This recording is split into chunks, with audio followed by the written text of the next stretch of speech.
जय हिंद एवरीवन। कैसे हैं आप सब लोग। आशा करता हूँ आप सब बहुत अच्छे होंगे और अपने बोर्ड एग्ज़ाम्स की प्रिपरेशन कर रहे होंगे। मैं भी आपको उसी के रिलेटेड कुछ बताना चाह रहा था क्योंकि बहुत सारे बच्चों के मेरे पास कमेंट आए और बहुत सारे लोगों ने मेरे से ऑफलाइन पर्सनली भी पूछा कि जो बोर्ड के एग्ज़ाम से उसमें हम मैथ्स साइंस और सोशल की प्रैक्टिस तो कर सकते हैं, कर पा रहे हैं, पढ़ने का मन हो रहा है, लेकिन जो लैंग्वेज सब्जेक्ट है उनको हम किस तरीके से अप्रोच करें। उनमें पढ़ने का मन नहीं हो रहा है और बाकी सारी चीज़ें याद नहीं हो रही है, क्वेश्चन आंसर्स बहुत टफ लग रहे हैं। तो उन सब के लिए मैंने सोचा कि आपके साथ एक छोटी सी स्ट्रेटेजी शेयर कर दूं, ठीक है, जो हो सकता है आपके एग्ज़ाम बोर्ड्स में काफ़ी हेल्पफुल हो। ठीक है, तो आप उसको बहुत ही ध्यान से सुनिएगा जो भी मैं बोल रहा हूँ, क्योंकि वही चीज़ आपके लिए बहुत इंपॉर्टेंट होने वाली है। क्योंकि जो रिजल्ट बनता है उसमें जितना वेटेज मेन सब्जेक्ट्स का है उतना ही वेटेज लैंग्वेज सब्जेक्ट्स का है, क्योंकि परसेंटेज ओवरऑल बनता है और ये आपके परसेंटेज बनाने में बहुत ज़्यादा हेल्प करता है। ठीक है, तो हम शुरू करते हैं कि हिंदी, इंग्लिश और संस्कृत को किस तरीके से पढ़ा जाए। तो मेरे पास एक छोटी सी स्ट्रेटेजी है। बहुत सारे बच्चों का दिमाग हिंदी इंग्लिश को पढ़ने में नहीं लगता है, मन नहीं लगता है, और उनको लिखने में भी बहुत प्रॉब्लम होती है। लिखने में प्रॉब्लम होने का मतलब है कि वो लोग स्पेलिंग मिस्टेक्स कर देते हैं, प्रॉपर हिंदी में लिख नहीं पाते हैं, गलतियाँ हो जाती हैं। तो इन सब कारणों की वजह से उनको हिंदी इंग्लिश पढ़ना अच्छा नहीं लगता है। तो मैं आपको सीधी सी एक सलाह देना चाहूँगा कि सबसे पहले तो आप अपना इंटरेस्ट लेके आइए हिंदी इंग्लिश में। चलिए, उसके लिए तो काफ़ी ज़्यादा लेट हो गए हैं आप, पर अब इंटरेस्ट थोड़ा बहुत तो लाना पड़ेगा। और मेरा मानना है कि अब आपको लिमिटेड चीज़ें पढ़नी है।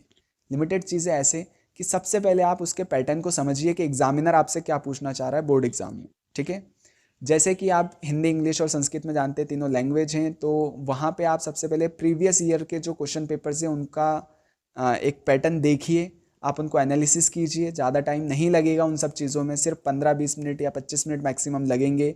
आपको ये देखना है कि कौन से चैप्टर से कितने क्वेश्चंस आ रहे हैं। चलिए, चैप्टर में ऐसा कि मतलब लगभग बोर्ड्स में सारी चीज़ें रिपीटेशन पे चलती हैं। अगर किसी बुक में 20 चैप्टर्स हैं, कितने 20 चैप्टर्स हैं, तो ऐसा नहीं कि 20 में से हर एक चैप्टर में से एक एक क्वेश्चन आ रहा होगा, नहीं। ऐसा हो रहा होगा कि किन्हीं भी 10 से लेके 12 चैप्टर्स में, मिनिमम 10 चैप्टर्स में एक क्वेश्चन आ ही रहा होगा। ठीक है, उन 10 ही चैप्टर्स में से हर बार क्वेश्चंस पूछे जा रहे होंगे। ठीक है, तो 10 आपके ऑटोमेटिक रिड्यूस हो गए। समझ रहे हो उस चीज़ को। तो आपको ये पैटर्न फॉलो करना है। दूसरा, आपको ये देखना है कि ज़्यादातर बुक में से पूछा जा रहा है या ग्रामर का पोर्शन ज़्यादा आ रहा है। आप उस चीज़ को एनालिसिस कीजिए। और फिर अगर जो भी आपके हाथ में होने का मतलब है कि जो भी आपको पता है या जो यहाँ से याद करना है, तो उन चीज़ों को याद करना स्टार्ट कीजिए। और ग्रामर में आप याद नहीं कर सकते हैं, आप सिर्फ उसके पैटर्न को, उसके लिखने के तरीके को, उसके फॉर्मेट को समझ सकते हैं और उसकी प्रैक्टिस कर सकते हैं। क्योंकि कौन से टॉपिक पे लेटर आएगा हिंदी में या कौन से टॉपिक पे एप्लीकेशन आएगी इंग्लिश में, ये हमें नहीं पता होता है। हम वो चीज़ें लगभग क्वेश्चन से और उसके फॉर्मेट के थ्रू ही उसको लिख के आते हैं। अगर आपको फॉर्मेट पता है कि किस तरीके से लिखना है, तो आपको पूरे नंबर मिल सकते हैं। तो ग्रामर को आप इस तरीके से हैंडल कर लीजिए। जैसे मैं हिंदी इंग्लिश दोनों के लिए बता रहा हूँ, संस्कृत में भी लगभग चीज़ें आती हैं कि आपको ऐसे आता है, लेटर आता है, एप्लीकेशन आती है, आर्टिकल आते हैं, विजुअल्स आते हैं। इन सारी चीज़ों की आप सिर्फ प्रैक्टिस कर सकते हैं, आप इनको रट नहीं सकते। तो आप सिर्फ इनके फॉर्मेट को देख लीजिए और एक दो क्वेश्चंस को लिख के देख लीजिए कि अगर ऐसा आया तो हमें इस तरीके से लिखना है।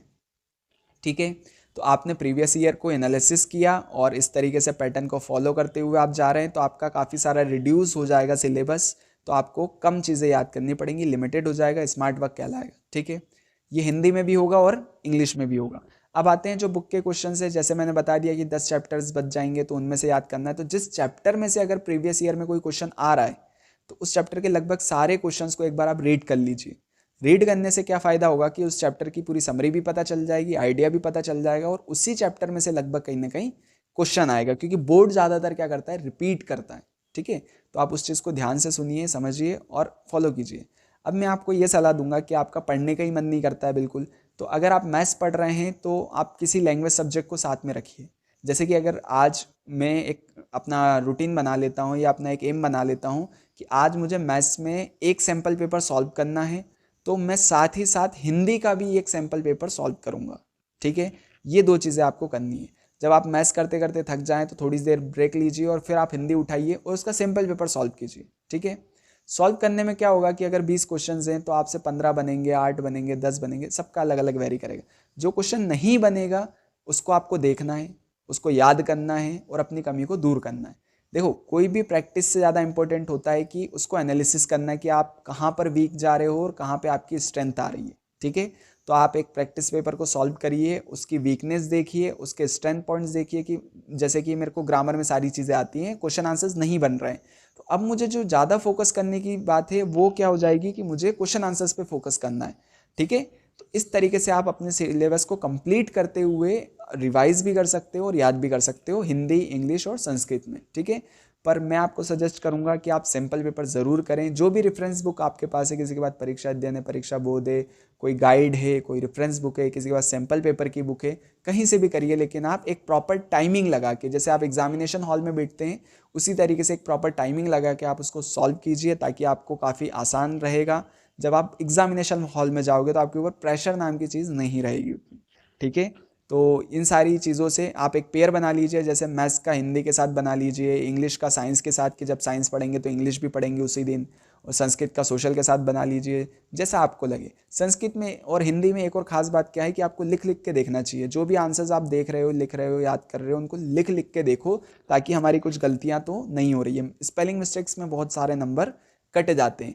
तो इन सभी बातों का ध्यान रखते हुए आप अपने लैंग्वेज सब्जेक्ट में काफ़ी अच्छा स्कोर कर सकते हैं, और मुझे उम्मीद है आप सब लोग 95% स्कोर कर ही सकते हैं। ठीक है, अपने बोर्ड्स एग्जाम में अच्छा सा स्कोर बनाइए, अच्छे से परसेंटेज गेन कीजिए, और अपना और अपने माँ बाप का नाम रोशन कीजिए।